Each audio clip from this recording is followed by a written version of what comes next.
आए हैं मोमिनपुरा के पास माता मंदिर में, जहां पर तिलक नगर जयता नगर की महिलाएं आई है सर पर कलश लेकर यहां पर माता का अभिषेक करने के लिए। इनका ऐसा विश्वास है, ऐसी मान्यता है, पीढ़ियों से चली आ रही मान्यता है कि यहाँ पर अभिषेक करने से भरपूर वर्षा होगी, किसानों की फसल अच्छी होगी। इसके अलावा इन्होंने 4 और मंदिरों में जल चढ़ाया है, नीम के पत्ते चढ़ाए हैं। ज्यादातर मंदिर शीतला माता मंदिर थे, तकरीबन 5 से 6 मंदिरों का ये यात्रा कर यहाँ पर पहुंचे हैं और ये कई सालों से चली आ रही परंपरा है।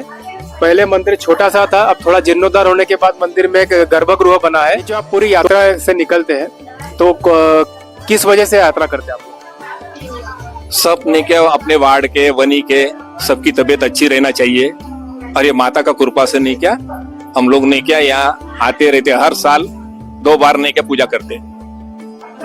तो साल में 2 बार यहाँ पर पूजा होती है। तिलक नगर जयता नगर के अलावा रंगारीपुरा की महिलाएं भी सर पर कलश यात्रा निकालते हैं, वो भी अनेक मंदिरों की यात्रा करते हुए यहाँ पर पहुंचते और यहाँ पर यात्रा का समापन होता है। और ये जो सभी महिलाएं हैं ये नंगे पर यहाँ पर आई है, सर पर भारी कलश लिए, पानी का कलश लिए। तकरीबन उन्होंने 5 से 6 किलोमीटर वनी का ऐसे चक्कर मारा है, राउंड मारा है। उसके बाद यहाँ पर इन्होंने अपने यात्रा की समाप्ति की है। तो ये जो आपका विश्वास है कि यहाँ पर पूजा करने से बारिश होती है, तो सही में ऐसा होता है क्या? होता है। यहाँ नहीं क्या हम लोग हर साल नहीं क्या पूजा करते हैं तो नहीं क्या बराबर बारिश भी आता है और हम लोग की तबीयत भी अच्छी रहती है। हाँ, तो माता जी सारे कष्टों को हर लेती है। हाँ, ये कष्ट नहीं क्या हमारे दूर कर देती है। हाँ, तो जैसे बारिश बहुत सारी होती है तो ये इसके पीछे का कारण क्या, कब से परंपरा शुरू हुई? ये हमारे माँ पिताजी और नाना के जमाने से ही करते आ रहे हैं, फिर हम भी लेके वही आदत लग गई है। हम लोग हर साल नहीं क्या ऐसे ही प्रोग्राम करते हैं। तो इतनी महिलाएं होती है, ज्यादा होती है? इस बार कम है? इससे भी कम से कम 500 लोग कम से कम हो जाते हैं हमारे।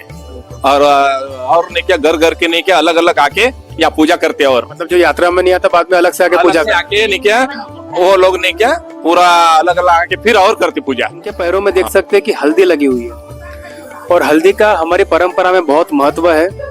हल्दी एक एंटीसेप्टिक भी है और हल्दी की वजह से हमारी बहुत सी चोटें भी ठीक होती है। तो ये लोग हल्दी लगाकर निकली है, क्योंकि जब ये नंगे पैर चलती है तो कोई तकलीफ ना हो, कोई परेशानी ना हो।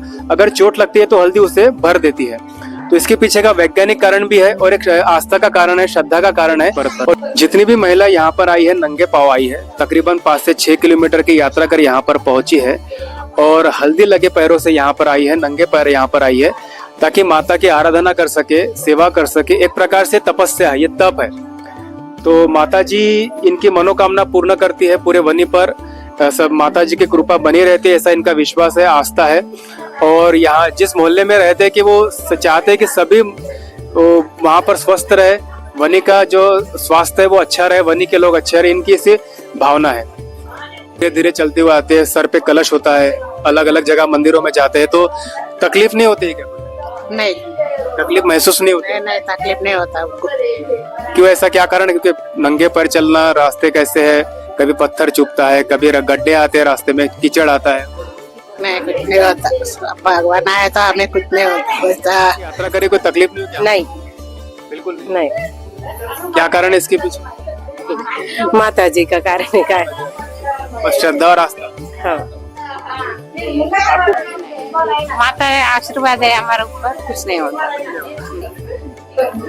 यहाँ पर बेहद प्राचीन मूर्तियां रखी गई है, कुछ मूर्तियां खंडित है और मूर्तियों का स्वरूप देखा जाए तो भगवान वेंकटेश्वर का लग रहा है, क्योंकि ये सीधी मुद्रा में ये मूर्ति है और हाथों में अस्त्र शस्त्र दिखाई देते हैं। यहाँ पर देवी रूप में मान्यता है कि देवी का ये मंदिर है और देवी रूप में यहाँ पर पूजा होती है। सबसे पहले महिला यहाँ पर आई, उन्होंने पूरे मूर्तियों का अभिषेक किया, विधिवत अभिषेक किया। उसके बाद हल्दी और कुमकुम से श्रृंगार किया, फिर हार चढ़ाए, नीम के पत्ते चढ़ाए। नीम के पत्तों का बहुत महत्व है, आध्यात्मिक महत्व भी है और वैज्ञानिक महत्व भी है। तो ये अध्यात्म भी है, विज्ञान भी है और लोगों की आस्था भी है कि अगर इस तरह से लोग पूजा करेंगे, माता जी को भोग लगाएंगे, माता जी के सामने नारियल रखेंगे तो माता जी भरपूर वर्षा करेगी, वरुण देवता भरपूर प्रसन्न होंगे और सभी और खुशहाली होगी, किसानों की फसल अच्छी होगी, महंगाई नहीं बढ़ेगी, क्योंकि अनाज भरपूर मात्रा में होगा तो लोगों को अनाज अच्छे से मिलेगा, बड़ी मात्रा में मिलेगा। इस कारण से ये एक मानव सेवा भी है, एक तरह से एक भाव ये है कि हम लोगों की पूजा से सबका भला हो, सबका कल्याण हो और सारे सबके कष्टों का हरण हो, सबके जीवन में खुशहाली आए। तो ये भारतीय संस्कृति है, भारतीय परंपरा है। कुछ लोग इसे अंधविश्वास मानते हैं कि भाई ऐसा करने से कुछ नहीं होता है, तो प्रकृति अपना काम करती है, मानसून तो हर साल आता ही है। लेकिन इनकी मान्यता है कि कई बार मानसून धोखा भी दे देता है, कई बार बारिश नहीं होती है। तो इस तरह से पूजा करने के बाद भरपूर मात्रा में बारिश होती है, वरुण देवता, इंद्र देवता प्रसन्न होते हैं, माता जी की कृपा सब पर बरसती है। तो ये हमारी परंपरा है, ये हमारी संस्कृति है, ये हमारी आस्था है। और ये जो महिला है, सारे पुरुष है यहाँ पर आए हैं, ये इस आस्था को, इस परंपरा को आगे ले जा रहे हैं, बढ़ा रहे हैं। नई पीढ़ी भी इसमें सहभागी हो रही है। तो आपसे विनती है कि एक बार इस मंदिर में आइए, ऐसे ही आइए, भले आपको अगर देखना हो तो ऐसे भी आ सकते हैं। मोमिनपुरा के पास ये मंदिर है और यहाँ पर पुरानी प्राचीन खंडित मूर्ति है जिनके देवी स्वरूप में यहाँ पर पूजा की जा रही है।